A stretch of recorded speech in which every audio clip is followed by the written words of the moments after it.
Salut tout le monde, c'est Lorenzo High Tech. Aujourd'hui on va parler de ceci. Oui, tu vois tout de suite de quoi on va parler de bac connecté. C'est la marque Rincon qui m'a envoyé cette bac connectée. J'ai d'ailleurs fait déjà un test sur ma chaîne YouTube. Donc si tu veux un test complet, je t'invite à aller sur ma chaîne YouTube Lorenzo High Tech. Le lien est en bio sur mon profil. C'est le modèle Rincon Gen 2. C'est la dernière génération de bac connecté. Donc je vais vous montrer à quoi elle ressemble. La voici. Alors quelle est la grande particularité de cette bac connectée comparée aux autres bacs connectés? Parce que oui, vous savez, j'en ai déjà testé plutôt pas mal. Et bah c'est surtout au niveau de sa finesse, parce que oui, c'est la bague la plus fine du marché, on parle carrément du marché, vraiment des bagues connectées, donc dans le monde, on peut se le dire. Ensuite, pas que, on est aussi sur la bague la plus légère du marché, donc parce que c'est vrai que souvent, le souci avec les bagues connectées, c'est que c'est gros, c'est un petit peu encombrant, et ça se ressent malheureusement, et c'est ce qui peut embêter. Ensuite, le point fort de cette bague, c'est qu'on est sur les meilleures autonomies, on est entre 10 et 12 jours, donc tout dépend aussi de la taille de la bague, parce que plus vous avez un gros doigt, plus on a la place de mettre une grosse batterie.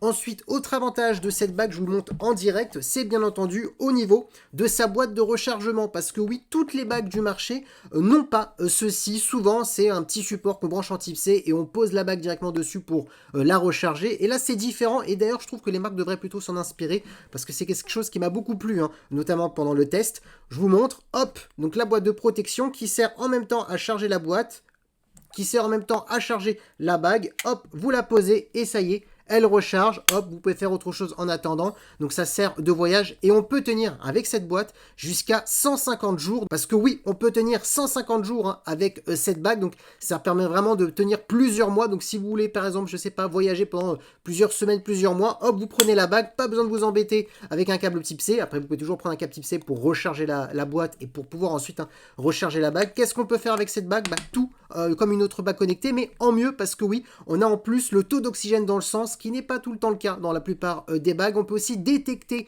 les problèmes d'apnée du sommeil. C'est d'ailleurs la première bague à le faire sur le marché. Bien entendu, tout ce qui est rythme cardiaque, les calories perdues dans la journée, le nombre de pas parcourus. Et aussi le point fort, c'est que l'application est gratuite et sans abonnement. Parce que oui, souvent dans les bagues connectées, il y a des abonnements à rajouter. Là, c'est pas le cas. Donc vraiment, gros argument, finesse, légère, sans abonnement. Le tarif, 349 €. Si elle vous intéresse et vous voulez un avis un peu plus complet, eh bien la vidéo est sur ma chaîne YouTube.